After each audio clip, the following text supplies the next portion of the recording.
And hi again, everybody. Welcome back to Sports Talk. Doug Miles, Don Henderson with you. Good come to you live on a Monday night. Lots of sports over the weekend. We'll get into some baseball, obviously. We got basketball news still going on. Wimbledon heating up into its second week. World Cup as well. And kind of a weird thing that happened yesterday in early sports, but a tribute to old Evel Knievel yesterday out in Las Vegas. We'll get into that as well. But Don... we have a special guest, hasn't been with us in a while. I want to bring him right on. He's a good friend of ours, good friend of the show. He's a great singer, musician, but he's also a radio guy like us, a big sports nut like us as well. And Steve March Torme joined us from up in Wisconsin tonight. And Steve, good to have you back with us. How have you been? Well, thank you, sir. Thank you for including me in the fraternity of radio sports nuts. That would be us. Well, I'll tell you, Appleton, Wisconsin, you can't be any better than we are here at the Jersey Shore, to be honest with you. Steve, we've had an unbelievable weekend, somewhere around 79, 80 degrees with humidity of 30%. So it's been beautiful. I know it's always beautiful out there in Wisconsin. Well, yes. For about 3 months, it's really beautiful, and then the rest is called winter. But outside of that, it's pretty good. Starts to go bad right after Labor Day out there, doesn't it? Weather-wise. Yeah. Yeah. You know what? We've had a pretty good summer so far. A couple of days that get a little toasty, a little humid, but not bad. I mean, the summers here can be pretty nice. We don't get, since we're close enough to Canada, we don't get real bad humid days. So not bad at all. No complaints. Well, Steve, let's get into it right off the bat because sure. A number of people that are not Doug's age and my age don't remember your dad as much as we do. And so it's got to be a great opportunity with both the music and the radio and all the things that you do around the country to sort of give your dad a little more news and what he's all about, what he was all about. Yeah, that's true. You know, as a matter of fact, both dads kind of play into this because people that know who Mel Torme was and are keeping his name alive as a great jazz artist and terrific singer and all the things that he was very good at. I do the same thing for my stepfather. And Hal March is the person that really helped me learn how to play sports. You know, I'm sorry that he wasn't alive for it, but I went from this guy that wanted to be a baseball player and was a good player, but not a great player. And I realized early I was going to go into music, and then all of a sudden this opportunity presents itself in the '80s. I ended up playing on 2 national teams in fast pitch softball. That never would have happened without Hal March, without him showing me how to play ball. So, when I do concerts, I bring up both their names and try to do justice to both as best I can. Was that the Maccabee games, Steve? Yeah. The Maccabees in Israel. We played against 6 other countries in fast pitch softball, and it's what the girls play except it's faster. Sure. I mean, they're guys that are 210 pounds and they're throwing 85 plus from 47 feet away. So it's not your beer. It's not your Saturday beer softball. It's boys got to know how to play. And I got opportunity to go twice, and was lucky enough to win 2 gold medals. So I wish I wish Hal had been alive to see that, but I'm sure he knew about it somewhere. So it was a great time. No question about that. Obviously, it's not only a lot of fun, but also a lot of just reward at the end. But let's chat a little bit about your dad because. Right now, guns obviously are a major topic all across the country, and your dad was quite a gun collector. I don't know whether you were able to save any of the guns or whether he or you decided to divest yourselves of them after he passed away. What was his gun collection like, and where is it? Well, all good questions. He collected 2 specific kinds of guns: the Colt .45 single-action revolver, which was, I guess they call it the gun that won the West, which is basically the revolver you see everywhere from Roy Rogers show to all the cowboys and Indian shows we used to watch as kids. So those beautiful single action Colt .45s. I know he went out to the Colt factory and they gave him a tour of it. So he had some beautiful Colt .45s, and then just because it's just such a strange juxtaposition, he also collected German Lugers from World War II. So that was really his collection. He had a couple of odds and ends here and there, but basically he was really an aficionado of the Colt .45 single action, those German Lugers. And when he passed away, they sold the collection, but I said, look, I would like to just have one if I can go in and select one. And his widow, Allie, said, yeah. She said, if there's one you really kind of fancy, you can have it. So I do have one of his guns at home. It's the only gun I own. I'm not a gun owner, so it's really just for show. And I don't think he shot. I don't think Dad went to the range. I think he was merely a collector of these guns because he thought they were great historical pieces. He was really into a lot of things. I heard some interviews with him. He, at one time, or maybe he did become a pilot, but he thought of becoming an airplane pilot professionally at one time, didn't he? Yeah, and that was out of desperation. Oh, was so? Well, it was kind of, his era at that time, the first go-around with Bing Crosby and Frank Sinatra and Tony Bennett and singers of that genre, Vic Damone. Well, when rock and roll really took off and the British invasion came here with the Beatles and the Yardbirds and the Stones and everybody else, the record companies kind of told my dad, they said, look, you're a great artist, but that's over. We're into rock and roll now. And he couldn't get a record deal.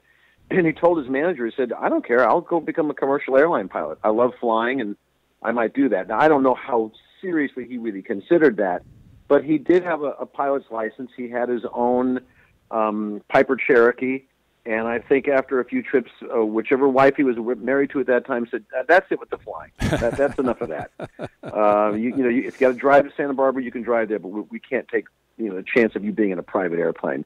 But he was talented enough to know how to do it. Yeah, you're right about him having lots of hobbies. Dad and I, though we didn't spend a huge amount of time together simply because of the geographic difference. I was, growing up in Westchester County, New York, when he was out in California, and by the time we moved out there, he was on the road all the time. I was being brought up by my stepfather.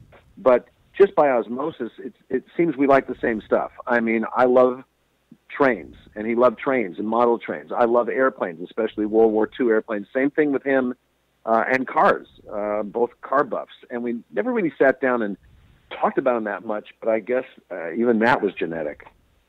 So who knows? Steve, the other thing that always came to mind with me, because I not only followed his music like Doug did as well, but people don't realize how talented instrumentally that he was, because he was almost like Sammy Davis Jr. He could sing, he could play the drums, he could do anything. I mean, he was so versatile with what he did. One of the very unique musicians, I think, of all time. Yeah, and I think that's one of the it's so funny, when I go out and do concerts, depending on what kind of concert it is, I'm now playing with guys that played with him. I mean, I'll have a guy named like Kim Richmond, who's a great sax player, has done a couple of concerts with me. He said, I played with your dad in San Francisco. It's really a pleasure to play with you. And it's great. So I'm hearing these stories, but what you just said is, I think, the greatest satisfaction for someone like myself and like my dad. It's one thing for an audience to like you, which is what you want. I mean, I want to walk off the stage and get a standing ovation, get an encore, and that's all terrific. But it's what you hear from the other musicians that really means something to you. When you hear an accomplished musician say, "Hey, man, anytime you need me, I'm there for you." They felt that way about Dad too, obviously, because of their respect for him as a musician. This wasn't just a guy who was a Bobby Soxer and had his day and can't read music and just kind of goes along with the band. He wrote his own arrangements. Obviously, was a terrific facilitator as a vocalist, because he sang a lot of those scat passages were saxophone lines that he stole. He would listen to Benny Goodman and Woody Herman and listen to the lead alto players and tenor players, and he'd learned that line. That became his scat line. And he was a good piano player, mostly just as an arranger. He's not a guy who would solo on piano, but he was a hell of a drummer. His first instrument was clips on YouTube. He really could play. Yeah, he was really good. Steve March Torme is our guest, and we'll talk sports in a couple of minutes with Steve, I promise, but I just want to mention, too, again, for our audience that may not have been around, your stepdad, you mentioned, Hal March, great Broadway performer in his own right, did, of course, a couple of famous game shows, and was on the Burns and Allen show, so he had quite a great show business career himself. Yeah, he did. The $64,000 question show at the time was the biggest show in the country. I mean, everybody tuned in to watch it. And because of the power of television, I would say arguably in the years that was on, he was probably a better known celebrity than Mel Torme, simply because of television. And yeah, he did a bunch of episodic stuff. He was on Burns and Allen. He was on I Love Lucy. Right. We were friends with Lucy, so that was pretty easy.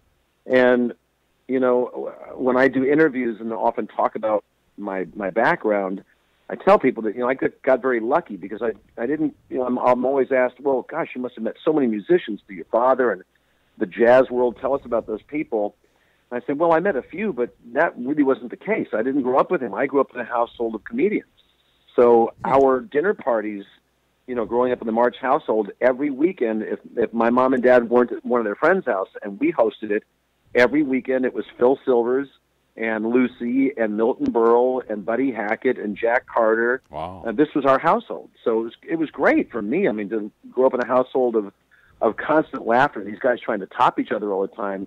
It was a blast. I mean, it couldn't have been better for me. It was just terrific. Steve, before we swing over to a sports scene, one other thing I'd like to ask, I really don't know the answer to be honest with you, is I heard varying reports about his liking and not liking the Velvet Fog. What was how did it get started, and did he really like that nomenclature? He did not like it. It was given to him by a disc jockey. And I don't know if it was a San Francisco. It might have been Chicago because he's from Chicago. But someone, listened to his voice and liked the way he sang and said, he reminds me, he sounds like the Velvet Fog. And it stuck. And he didn't like it, but, everybody should be lucky enough to get a nickname. I kidded him because I said, well, you didn't like it enough that you put it on the back of the license plate of your car. It said El Fog. So I said, so you couldn't have disliked it that much. It's nice to get a nickname. Look, he could have had much worse nicknames. He wrote a great autobiography. I think there was a title. It wasn't all velvet. So that was his title, wasn't it? Yeah, right. Great book you wrote. Great autobiography. It's pretty interesting. Yeah, he didn't hold much back, and I think the book he is proudest of is a book that a lot of my musician friends have read called Traps the Boy Wonder. I was going to mention it about Buddy Rich. Buddy Rich, yeah. Buddy was a piece of work. Oh boy. And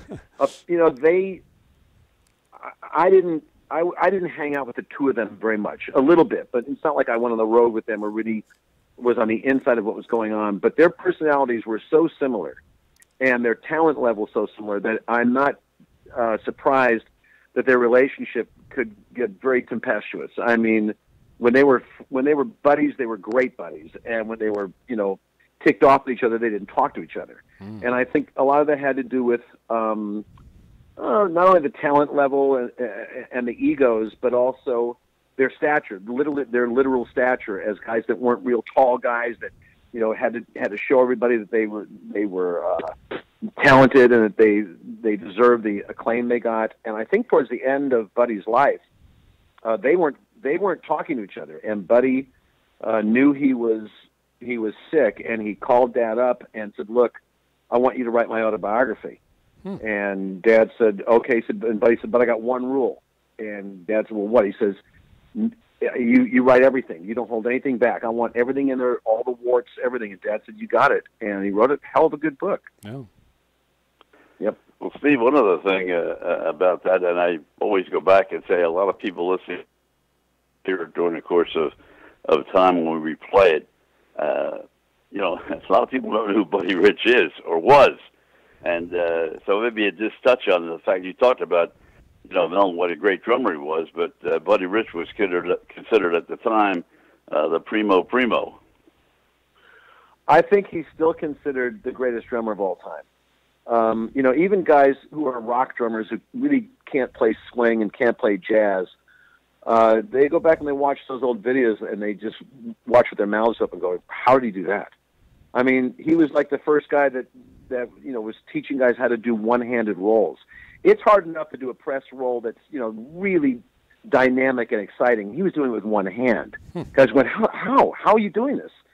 Probably the greatest jazz big band drummer of all time. And, there's a very, very famous recording of his, and you're probably aware of, called the Bus Tape. Do you know about that? I was just going to ask you about that. I've heard those, yeah. They're on YouTube, actually. Well, Somebody put them up on YouTube recently. They're up there. Oh, yeah. Well, I've got a copy at home, and any musician worth his salt knows about the Bus Tape. And for your audience, we won't go into details, but it was a late night, and he was traveling on the bus with his band. He had a lot of young cats in the band that he was giving an opportunity to. And after this particular show, he just lost it, and he was pretty known for having a pretty good temper. And on the bus, he just completely lost it and was calling guys out and saying, hey, you want to go right now? We'll stop the bus, and I'll go with you right now, meaning we're going to get out, we're going to fight. And, these are like 21-year-old guys. And every time, I haven't heard the tape in a while, but it's funnier every single time you hear it. Yeah. Because he just loses. I mean, he's losing it, and it's F-bombs just flying all over the place, and guys are challenging him, and it's just hysterical to listen to this. And when you hear it, you kind of feel like, geez, was that really necessary for him to get that crazy? And the more I thought about it, I said, you know what? Maybe his method was a little more crass than you'd think, but he was within his rights. He was basically telling these guys, you know what? I'm playing my you-know-what off every single night. I don't take a night off. And for you guys to come out here and clam up all over the place and not care enough, and I'm giving you an opportunity, screw this. I can stay home. I got more money than I'll ever need. I don't need this. And I tend to agree with him. Great musicians are perfectionists, but it's a great tip. It's funny as hell. Oh, yeah. Doug? Oh, you're going to say one more non-sports question, and we'll get into some sports, but talking about another book your dad wrote, I got this one a long time ago. I don't know, maybe I was in college radio at the time. It was a book he wrote about working on the Judy Garland show. Did he ever tell you any stories about that? I mean, the book had a lot of them, but that was quite a wild year that he was the music director on that show. Yeah, he wrote that book first. I think it was called Over the Dawn Patrol, with Judy Garland and Over the Dawn Patrol, or something like Over the Rainbow with the Over Dawn the Rainbow, Patrol, I think. Yeah, right. Yeah, Over the Rainbow with the Dawn Patrol, and he was a musical director for her television show, and they knew each other for a long time from back in the Mickey Rooney, Andy Hardy days, and they were all kind of in the same studio systems. And Dad did a few movies.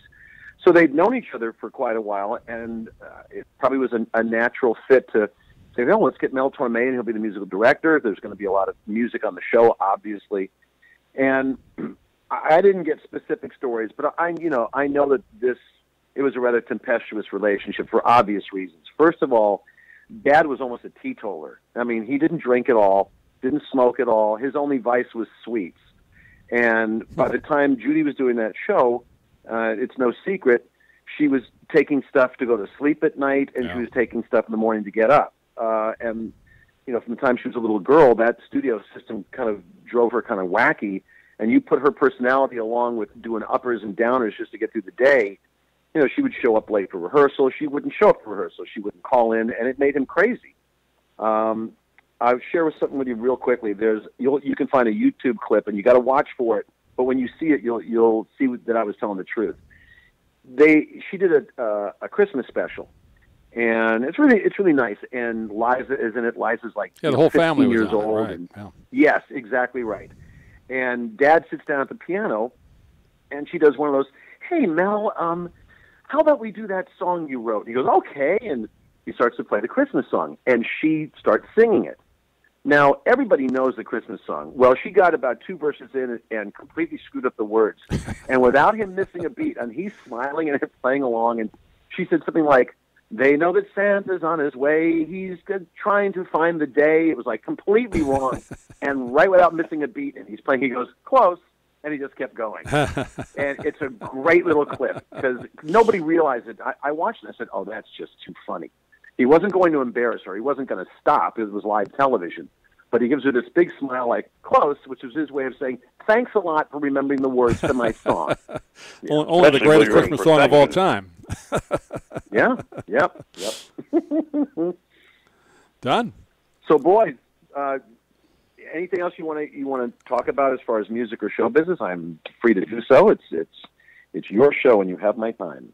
I was just saying. Well, give you a couple of quick facts. Yeah, go ahead, Don. You go first. The Yankees lost this afternoon. I know you were sort of partial to the New York Yankees a little bit, and CC had a 3-0 lead, but they wound up losing the first of the doubleheader in Baltimore 5-4, and the Orioles, of course, just came off a road trip where they lost every game. So that was not things were not going well in New York. But the second game, they're starting off in pretty good shape. The Mets, on the other hand, are also playing a twilight night doubleheader tonight, and they won the first game with a home run in the 10th inning. So New York has some good and some bad, Steve. Well, the three of us remember when doubleheaders were a regular thing. Sure. It was, that was great. Go to the ballpark. Hey, there's a doubleheader today. You only had to pay admission to get into the first game, and you could stay at the ballpark for 7 hours and watch all the baseball you wanted. And those days are long gone. I mean, a twilight doubleheader is unusual. And I don't know this, but do they charge them 2 admissions? They usually do, but these are weather makeups, right, Don? From the spring. Where they charge the 2 admissions is if it's a day-night doubleheader. Day night. Yeah, right, they clear the stadium and then come back with a new ticket for the night game. But because we had so much rain here in April and May, there are so many games that back up. These are all makeup games. Yeah, the Yankees had a specific rule with ESPN.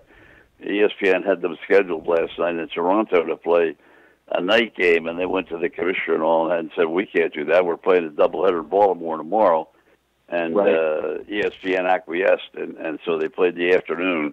I forget who played last night. I didn't see the game, so I don't know. But, no, these 2 games, both the Mets at Citi Field and the Yankees in Baltimore at Camden Yards are both twilight doubleheaders, 1 pay. Well, I like, if they didn't have Severino, I would think the Yankees have a good chance because the club's loaded. I mean, they just are. That's just an impossible lineup to get through. And with good pitching, they'd have a shot. With Severino, they have a legitimate shot this year because he's the best pitcher in baseball. He and Chris Sale are just close to unhittable. So, you've got a stopper in a 7-game series. They have a legitimate shot. And, Stanton is still just starting to get his feet wet with that club. They're tough. And I hate to want to pitch that lineup. That's just brutal. So, yeah, it's surprising for them to lose, a game they had a 3-0 lead in with CC. But CC's probably their weakest pitcher. He's lost a little off his fastball. He's not blowing it 94, 95 anymore. So, we'll see what happens. I have no idea. Look, I wouldn't bet against the Astros for anything. That's a great ball club. I agree. They just are. That's just a really good ball club. Want to get your thoughts? What do you think, Doug?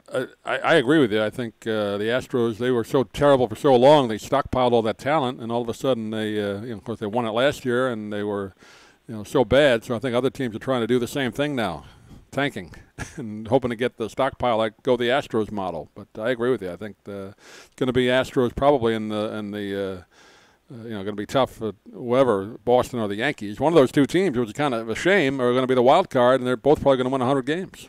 Yankees and Boston. Yeah, I agree with you. I mean, all 3 of those teams are good. I like the Yankees, though. They're, like I said, if their pitching is strong, they've got a good shot. Boston's playing great ball. J.D. Martinez was a tremendous pickup.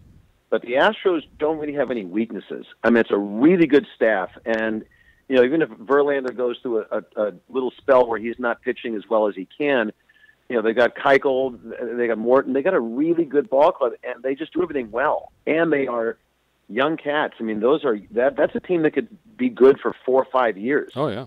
I mean, Alex Bregman's just getting his feet wet, too, and he's already a really good ball player. And Altuve, that's a tough team.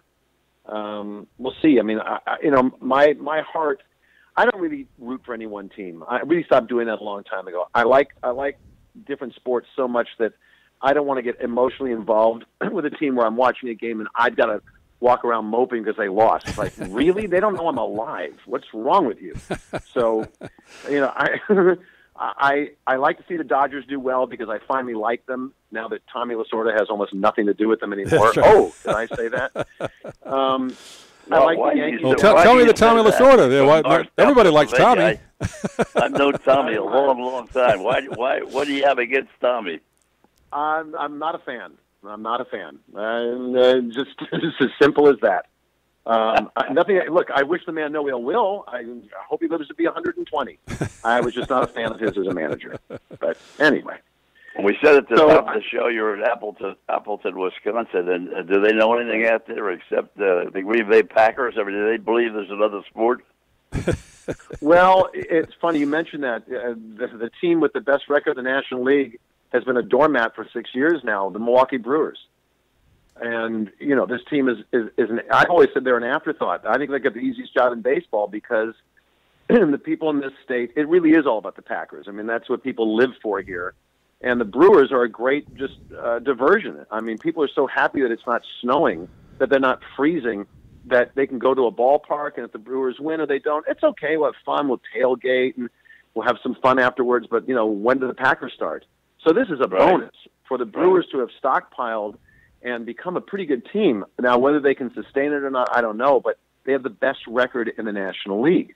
They're in the hunt right now for Machado. They're one of the teams that everybody's talking about. Maybe Machado will come in and finish out the season. It'll be a surprise to me if they do, but that's one of the leading teams. Yeah, they would like to have him. If you're Manny Machado, do you go to Milwaukee? That's basically a rent-a-player, though. The three teams that are being most considered are the Philadelphia Phillies, the Brewers, and the Los Angeles Dodgers. Yeah. They're the three most talked about. Well, if you're Manny, what do you do? Well, it's a rent-a-player situation. It's only for 2.5 months, so he's not under contract after this year. So he'll go anywhere, I would think, with a chance to win this year, and then after that, worry about the long-term deal. I think going from the worst ball club right now in baseball with Baltimore, and I'm sure that if he had a chance to get to a pennant contender, a playoff, a World Series contender, I don't think he'd say no.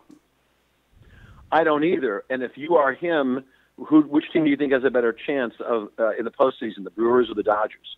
I still think the Dodgers have a better chance. Yeah, I do too. But that's my opinion. Yeah. What do I know? I agree. I think they had a terrible start. Club. They're more experienced. Yep. But they've come back now. Having Kershaw on the DL for that amount of time doesn't help either. Yeah. I mean, he's hands down their best pitcher, and Puig got off to a slow start, and they kind of caught up with the kid Bellinger.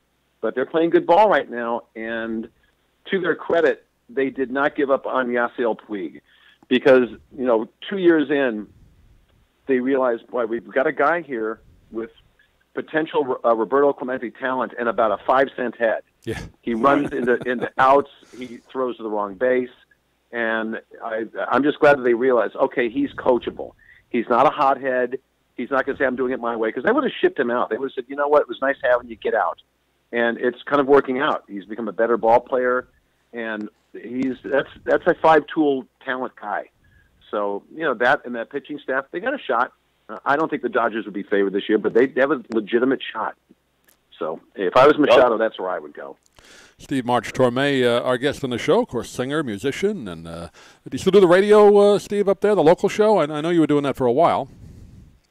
I'm doing 2 different radio shows. I do, I guess you guys know about the network, Music of Your Life. I was going to ask, do you still do that, right? Yeah, I'm still doing Music of Your Life. That's on, I do a show on Thursday and Friday afternoon for a couple of hours. But the main one that I do is a show here that you can stream. I mean, you can hear it in Sweden if you want to. It's a station called 91.1 The Avenue. And if you go to avenueradio.com, you can stream it. I'm on every day, let's see, I'm on 6 to 9 in the morning and 3 to 7 in the afternoon. Oh. But I do it all a week in advance. You do the, so I'm not sitting in a you studio record the track, your voice tracks, and then they play the songs. Exactly. Great, yeah, that's the way to do it. Yeah, but it's fun. Yeah. I mean, they give me pretty much free reign. When I went in there, and the guy said, "Well, look, we'd love to have you do this, but I've got one rule." I said, "Yeah." He said, "Just don't get us sued." I said, "Okay, I'll get us close to getting sued, but I'll try not to get us sued." Well, getting back to music for a moment, Steve. We jump back and forth here. Tell us a little bit about your show. What is the genesis of what you do, and how much of it do you do? Like you just talked about, Music of Our Lives, but I know the show can't be all Music of Our Lives.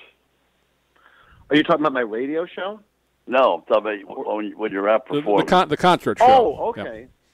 Yeah. Well, interesting you ask. I do about 4 or 5 different shows, and the one that I do the most is usually going out with a quartet. It's usually bass, drums, piano, and a sax player behind me, And I do a combination of, I don't know, some standards, but also some reworked tunes by Stevie Wonder and the Beatles, and just putting my own stamp on them. And I also write, so there's a pretty decent amount of original material in there too. But I did a show, and I do 2 different symphony shows. One is a holiday symphony show for obvious reasons. Another one is just a symphony show. I also do a show called Torme Sings Torme, which is with a dectet, with a 10-piece band, because Dad worked with a great arranger named Marty Page. Sure. Yeah, and he wrote specifically for this 10-piece configuration of a band, which is piano, bass, drums, 2 trumpets, 3 saxophones, 2 bones. And it's voiced really specifically. It's very hip stuff. I mean, it's really, really cool. I'm very proud to do that show. It's not an impersonation show. It really is kind of a tribute to these great arrangements that they put together. But 2 weeks ago, one of the things that we do at the station at 91 Point Lindley Avenue is we put on concerts, depending on who it's going to be. We've had, Sean Colvin in, we had Leon Russell, maybe a month before he passed away, Pure Prairie League, all these different acts, John Hyatt. And I went to the GM and I said, look, I've got an idea for a show that I think would be really, really fun to do, called Uncovered. Let me do the songs from the artists that I was brought up on, because people here know that I sing jazz, but my sensibilities are pop music. I was brought up on Todd Rundgren and Steely Dan and the Beatles and Joni Mitchell. That's who I listen to. So I said, let me put together the best musicians here, and there's some really good players here. I said, let me do a whole show that kind of uncovers some of those songs, but I don't want to do the songs that everybody's heard a million times. That's not interesting to me. You can go to a Holiday Inn and see a karaoke singer for that. I said, for instance, I want to do a Rascals tune, but I don't want to get on stage and sing Groovin'. And you can hear that at a wedding. But they got a great song that everybody knows called How Can I Be Sure? Everybody knows that song, but nobody ever hears it. And I decided I want to do a show like that, where I do all these songs that people hear and go, oh, my God, I haven't heard that song, and I love that song, instead of, oh, not this again. So I did an entire concert like that last week, and my daughter was in it with me. Oh, great. And she's 14, and she's a really good singer. I mean, you can get it from me. She got it from Mel. So it's really, that's a show that I'm excited about, because I'm gonna take it around and play it in as many places as I can. But you got a song like I Want to Stop from Gino Vanelli. You got Stevie Wonder's Overjoyed instead of My Sharia Moore. The whole idea was doing these songs that people really love, that they don't hear a million times a day on AM radio. It's stuff that they might have grown up with too, but don't get a chance to hear that often. So great.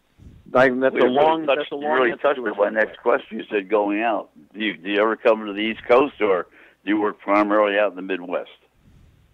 Well, I just literally yesterday signed with a manager, and I haven't had a personal manager in a few years now, and she is located in Fort Lee, New Jersey. Oh, sure. And over the bridge. She's over the bridge.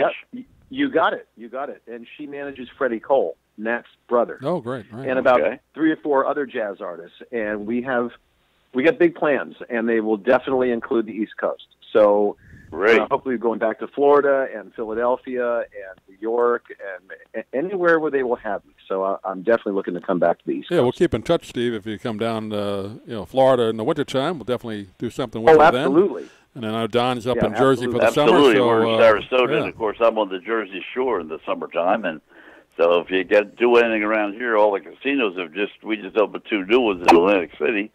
And a lot of show people coming in the early stages. Of course, the original gambling is there. But a lot of live entertainment right now along the East Coast, and especially along the Jersey Shore. What are the casinos that you opened up? We just opened about a week ago, didn't it, Don? I read in the paper. Hard Rock. Hard Rock, yeah. That makes sense. Okay. Yeah, it seemed to be a bit of a resurgence there, yeah.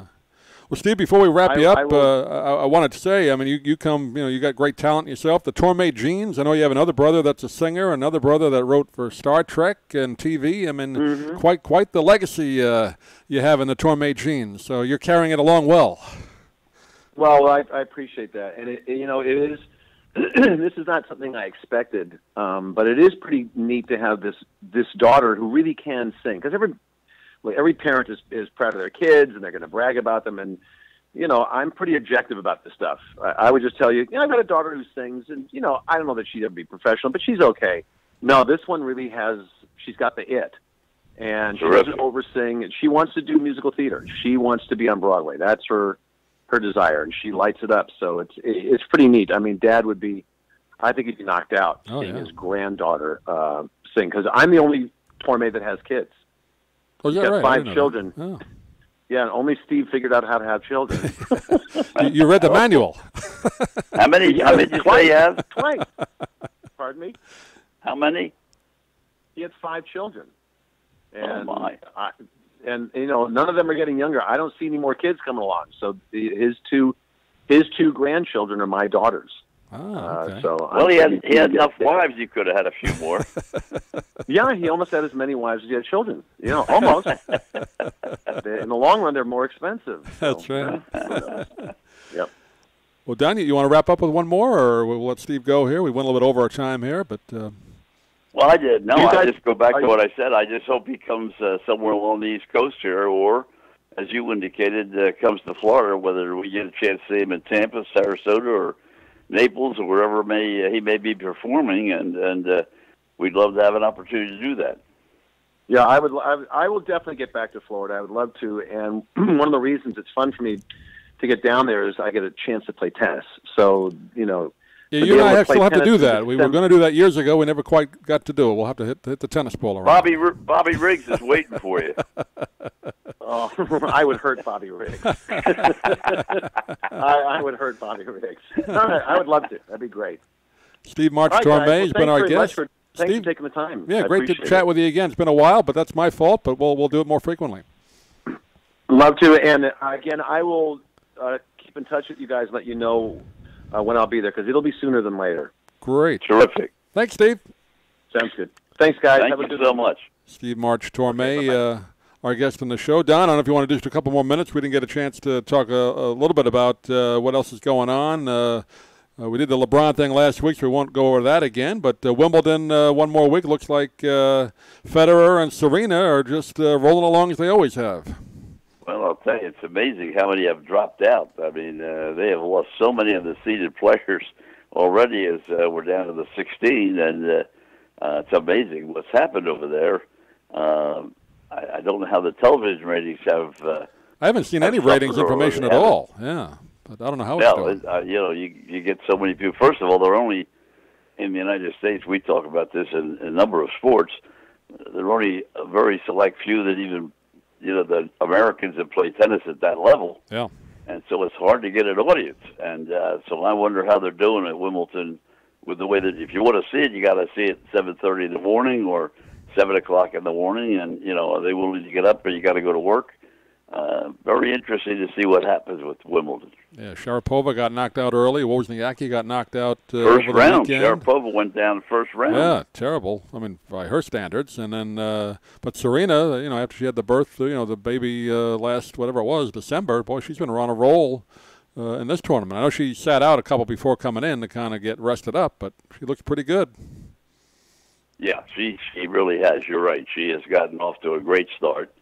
I think, if I'm not mistaken, she took the week ahead of Wimbledon off. Yeah. And she had played in the tournament just before that, maybe 2 weeks before that. And they said she was just then starting to round into shape. But she's played very well so far, very aggressively. And I'll tell you something, which has, only my own personal opinion, they look so much better in those white tennis dresses. And I'm just not talking about Serena. I'm talking about everybody. I mean, they get into those get-ups playing all around the world. Right. And, to me, it's sort of a turnoff. I don't know. Maybe other people don't mind it. but I think it's a turnoff. All those colored sleeves and all the stuff that they do. And I've seen Serena now in most of the matches she's played at Wimbledon. I mean, it looks like a different person. Yeah, for a while, Wimbledon kind of got a little lax because they were always strict, all white no matter what, and then they kind of let that go for a while. And she would put, because she's a fashion designer on the side, right. So she did all the kind of the unusual stuff. But yeah, you're right. She has been wearing at least the clips I've seen, the all white uniform again. Well, I don't think they've changed. I think you have to wear it there. I don't think I think they cracked down again. Yeah, right. Yep. Yeah. I haven't looked it up, but I'm almost certain that continues to be the rule, and it's just you and I are a little older, so as Mel said, or as Mel's son said, Steve, a few minutes ago, you have to change with the times. But I got to say, I like the older. Yeah, it just looks good. Yeah, you got to have some tradition. Yeah, they just look good. They look good, and they look like you're well prepared. They don't have shirts hanging off, and you just look so much neater and so much more professional. Yeah, to me. Yeah, I think Federer had that about a 3 or 4 year stretch. He wasn't playing badly, but you kind of felt he was on the downside. But boy, he's come back strong the last couple of years, and with Djokovic now on the downside, at least last year or two with injuries. And Nadal, you never know on the hard court, so it looks like Federer is going to win another one. Yeah, it's going to be interesting because, as you indicated, Federer went down with a little bit of an injury too, and he had to take a lot of time off. Right. And Nadal's been fortunate enough to be able to go through pretty healthily, but right now he's not 100% either. So it's going to be, as you said, Djokovic is in real trouble because now he's got, and Murray the same way. He tried to drop out of Wimbledon because of injury, and Djokovic, I don't think he's prepared to win yet. He's still got, I think, elbow problems. I don't think he's going to be able to play. Yeah. I don't know if you saw any of this, Don. I didn't hear anything about this thing that happened last night. The guy who jumped 3 times, like a tribute to Evel Knievel. I just happened to see it in the newspaper that was going to be on the History Channel, and this guy. It was on the History Channel, and I saw it. Travis Pastrana. I'd never heard of him. Apparently, he's like a extreme sports guy. He did 3 jumps. It was unbelievable. Yeah, you should have seen the crowd they had in Vegas. It says the biggest crowd since New Year's Eve. I mean, I saw some of it. Yeah, it was great. They did it for 3 hours. It went from 8 o'clock. I didn't watch the whole thing. I just saw the last 11 jump. o'clock. Yeah, but I didn't. I only watched the jumps. I was watching baseball, so I would, and you knew approximately when they're going to make the jump at the end of each hour. So you'd go back, and the last one, he only had a 200-foot ramp to make the jump, right? Which was actually further than Evel did when he crashed. And I mean, the ramp was shorter, but the distance was further, and he made it easily. I mean, it was interesting. It was like, again, almost like watching Walenda, who we know well in Sarasota, right. Do his act, and now Pastrana's doing his, and it was quite a show on the History Channel for 3 hours. He made it look almost too easy, those 3 jumps. Yeah, exactly. Evel crashed in that one. He jumped over the fountain. He busted himself up in that one 50 years ago. He broke 2 pelvis. Yeah. But he made it look like it was nothing. Yeah, he was almost killed. I mean, yeah. And, of course, they had ideal conditions. It was a little bit less than a 5-mile-an-hour wind. Right. But the one, over the fountains was probably the most spectacular. And they had so many different camera angles that you had a chance to see it from so many different ways, and it was really very. And then he was so calm when they interviewed him after. I saw that. Yeah, it was like nothing. Yeah, nothing at all. Yeah. I hope he made a nice piece of change. I wouldn't think the History Channel could pay that much because that had to cost a lot to set that up. But I hope he made some money on it. To be honest with you, I had heard no numbers. I heard nothing about it. I didn't even hear about it till I read about it yesterday, and there was no promotion that I saw. Well, no, the only one I saw, History Channel's been promoting it for quite some time. Have they? Okay. Yeah, but as far as how much money was involved or anything like that, when Walenda did it, he pretty much said how much the sponsors were paying and so forth. In this particular case, I didn't hear any numbers at all. No, yeah, and Walenda hasn't done anything in the last few years since they had that accident. Remember in the local circus down here with part of his family? He was in that, but he hasn't done anything like that in a while. You know, No, I think the last thing, if I remember correctly, is when he did the Chicago Walk. That was the last thing, the last big one. A couple of years ago, 3 years did. ago. Yeah. But remember, about 2 years ago, they had the Sarasota Circus, and they had a rehearsal, and a bunch of them fell in the tent. Right. Which Six of them, but most of them, I think they all were okay. But a couple of them got pretty banged up. But he hasn't done a big stunt like that in a while. So. Right. Now, one was pretty seriously injured. That's what I thought. I never heard any follow-up. If they originally were okay. they had said not. You know, they didn't release the fact that the one person that was really banged up. The only thing I can tell you is, which I did not realize at the time, was that insurance is almost impossible to get for the circus and that type of act. So at his performance, because I was out there at the last one, at his performance when it was over, they passed the hat. Would you like to help? Really? With the hospital bills and that type of thing, and almost everybody that was there participated. So I'm assuming that was because you just don't have any insurance. Yeah, I don't see how, with the way the insurance is today, how you get covered for anything like that. So yeah, it's interesting. Right. I don't know if you can, but obviously the cost would be astronomical. Almost probably not even worth it. The premium would probably be so high it would just be cheaper not to have it. Almost. Well, anyway, that's what happened over the weekend, and World Cup. We don't care because we're not in it. Well, they're having problems too. The ratings there are having a great deal of trouble. Not great, right? I saw a little bit about it, but not great. Yep. No, they're not great. And so it's going to be interesting. As you said, in the United States not being in it, they were knocked out by Iceland of all countries. In the qualifiers, and so it's going to be interesting to see when it's all over, now that we're down to the home stretch, whether they can make up the differential between what it was 4 years ago and what it is now. Yeah, we'll wrap up on this, but how long remember when Pele came, what was that, mid-'70s, and soccer supposedly took a boom, all the kids playing, 40 years plus of soccer, and now we can't even make the World Cup. Whatever happened to all those kids playing soccer? That would grow up and become professionals. Never happened.